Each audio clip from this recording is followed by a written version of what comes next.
Hello, আসসালামু আলাইকুম। কি অবস্থা সবার? কেমন আছেন? আলহামদুলিল্লাহ ভালো আছি। তো সবাইকে জানাই জুম্মা মোবারক। তো ভাবলাম যে আজকে আপনাদের সাথে আমার একটা ডেইলি মিনি ব্লগ শেয়ার করি। তো যেই ভাবা সেই কাজ তো শুরু করে দিলাম। জানি না কেমন হয়েছে, ফার্স্ট টাইম ট্রাই করলাম। তো সেদিন আমি ঘুম থেকে উঠে ফ্রেশ হয়ে নাস্তা করে নিলাম এবং ভাবলাম যে বিছানার চাদরটা অনেক নোংরা হয়েছে, সেটা উঠিয়ে নিলাম। তো মাঝখান দিয়ে আমার মেয়ে চলে আসলো কাবাব মেয়ে হাড্ডি হতে। আসলে তার তো আর খেয়ে দেয়ে কাজ নেই, সারাদিন আমার সাথেই গুড় করবে। তো এই আর কি, তো বিছানার চাদরগুলো উঠিয়ে নিলাম। এর মধ্যে সে এসে সবাইকে বাই বলতেছে। সবাই মাশাআল্লাহ বলবেন আমার মেয়েটার জন্য। আর আর আমি আমার আম্মুকে বলতেছিলাম, দেখো আমার মিনি ব্লগের জন্য ফাঁকে দিয়ে তোমার কাজটাও হয়ে গেল।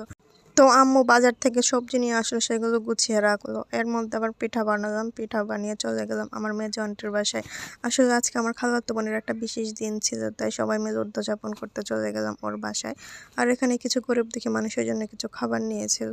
আসলে আমাদের পরিবারের সবাই চেষ্টা করে আমাদের বিশেষ মুহূর্তগুলো একটু গরিব দুঃখী মানুষদের সাথে শেয়ার করার জন্য। তো এই আর কি, এখানে খাবারগুলো বিলিয়ে দিয়ে আমরা বাসায় চলে আসলাম। আর তো যেহেতু বিশেষ দিন বলে কথা, বিরিয়ানি না হলে কি আবার চলে? আমরা ভাই বাঙালি মানুষ, আমাদের বিরিয়ানি লাগবে। তো এই তো আন্টি চুলায় রান্না বসিয়ে দিল আর আমি ফাঁকের দিকে একটু ভিডিও করলাম। আসলে আমাদের মা খালাদের সাথে ভিডিও করা মানে মাউন্ট এভারেস্ট জয় করা। একটা ভিডিও ক্লিপ নিতে নিতে তাদের রান্না প্রায় কমপ্লিট হয়ে যায়। আলহামদুলিল্লাহ, মাশাআল্লাহ, আমাদের মায়েদের ধৈর্য আছে। তো এই তো আমাদের রান্না বান্না কমপ্লিট, এখন সবাই মিলে চলে আসলাম খেতে। তো খাওয়া দাওয়া শেষে সবাই একটু রেস্ট করলাম।